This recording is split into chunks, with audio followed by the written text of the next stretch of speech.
జన్మాష్టమి రోజు శ్రీకృష్ణుడికి 56 రకాల నైవేద్యాలు ఎందుకు సమర్పిస్తారో తెలుసా? ఈ ఏడాది ఆగస్టు 26న కృష్ణాష్టమి పండుగ జరుపుకోనున్నారు. జన్మాష్టమి రోజు చాలామంది కృష్ణుడికి ఛప్పన్ భోగ్ సమర్పిస్తారు. అంటే 56 రకాల నైవేద్యాలు పెడతారు. ఇలా ఎందుకు పెడతారు? దీని వెనుక ఉన్న ఆసక్తికరమైన కారణం ఏమిటో తెలుసుకుందాం. హిందూ మతంలో శ్రీకృష్ణ జన్మాష్టమి పండుగకు ప్రత్యేక ప్రాముఖ్యత ఉంటుంది. ఆ రోజు ప్రతి ఒక్కరూ తమ ఇంటికి కన్నయ్యని ఆహ్వానిస్తూ చిన్ని కన్నయ్య పాదాలు వేస్తారు. ఇంట్లోని పిల్లలను అందంగా కన్నయ్య మాదిరిగా రెడీ చేసి మురిసిపోతారు. శ్రీ మహావిష్ణువు 8వ అవతారంగా శ్రీకృష్ణుడు జన్మించారని చెబుతారు. కృష్ణాష్టమిని గోకులాష్టమి అని కూడా పిలుస్తారు.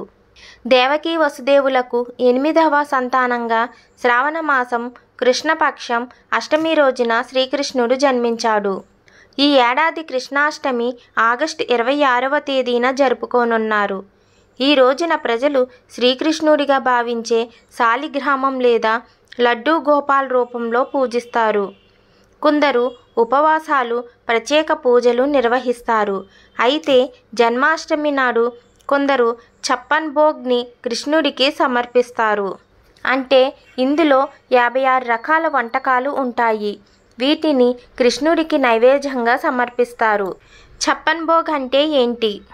ఛప్పన్ భోగ్ అంటే ఇందులో 56 రకాల వంటకాలు ఉంటాయి. మఖన్ మిశ్రీ, కీర్, రసగుల్లా, జీరా లడ్డు, జిలేబీ, రబ్డీ, మల్పువా, మోహన్ భోగ్, మూంగ్ దాల్ హల్వా, గేవర్ వంటివి 56 రకాలు ఉంటాయి. అయితే కృష్ణుడికి జన్మాష్టమి రోజు 56 వంటకాలు ఎందుకు అందిస్తారు అనే విషయం చాలామందికి తెలియదు. ఈ వంటకాలు అందించడం వెనుక 2 కథలోకి ప్రాచుర్యంలో ఉన్నాయి. గోపికల కోసం. మొదటి కథ గోపికలు శ్రీకృష్ణుడికి సంబంధించినది. యమునా నదిలో 1 నెల పాటు నిరంతరాయంగా స్నానం ఆచరించి శ్రీకృష్ణుణ్ణి భర్తగా పొందాలని గోపికలు కాత్యాయని మాతను పూజించారు. ఈ విషయం తెలుసుకున్న కృష్ణుడు గోపికలందరికీ వారి కోరికలు తీరుస్తానని హామీ ఇచ్చాడు. దీంతో సంతోషించిన గోపికలు కృష్ణుడి కోసం 56 రకాల వంటకాలు సిద్ధం చేసి పెట్టారని చెబుతారు. గోవర్ధనగిరి ఎత్తాడని. శ్రీకృష్ణుడికి ఛప్పన్ భోగ్ పెట్టడం వెనుక మరొక కథ కూడా ప్రాచుర్యంలో ఉంది. కృష్ణుడికి తల్లి యశోద రోజుకి 8 సార్లు ఆహారం పెడుతుందని నమ్ముతారు. అయితే శ్రీకృష్ణుడు గోవర్ధన పూజ నిర్వహించినప్పుడు దేవతల రాజు ఇంద్రుడు బ్రీజ్ ప్రజలపై కోపంతో ఊగిపోయాడు. గోవర్ధన పూజ చేస్తున్నందుకు వారిని శిక్షించాలని అనుకున్నాడు. ఆ సమయంలో భారీ వర్షాలు కురిపించి ఇంద్రుడు ప్రకృతి విలయం సృష్టించాడు. బ్రీజ్ ప్రజలు క్షమించమని వేడుకుంటేనే వాటి నుంచి విముక్తి కలిగించాలని అనుకుంటాడు.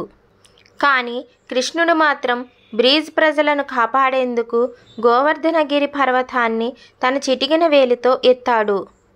ప్రతి ఒక్కరూ ఆ పర్వతం కింద ఆశ్రయం పొందారు. అలా ఇంద్రుడు 7 రోజుల పాటు వర్ష బీభత్సం సృష్టించాడు. ఈ 7 రోజులు కృష్ణుడు ఏమీ తినకుండా తాగకుండా పర్వతాన్ని పట్టుకున్నాడని చెబుతారు. అనంతరం శ్రీకృష్ణుడు భగవంతుడని తెలుసుకున్న ఇంద్రుడు తన తప్పును గ్రహించి క్షమించమని కోరుతాడు. 7వ రోజు వర్షం ఆగినప్పుడు తల్లి యశోద బ్రీజ్ ప్రజలతో కలిసి కృష్ణుడి కోసం 56 వంటలను సిద్ధం చేసింది. 7 రోజులలో రోజుకి 8 సార్లు చొప్పున లెక్కించి 56 రకాల వంటలు చేశారు.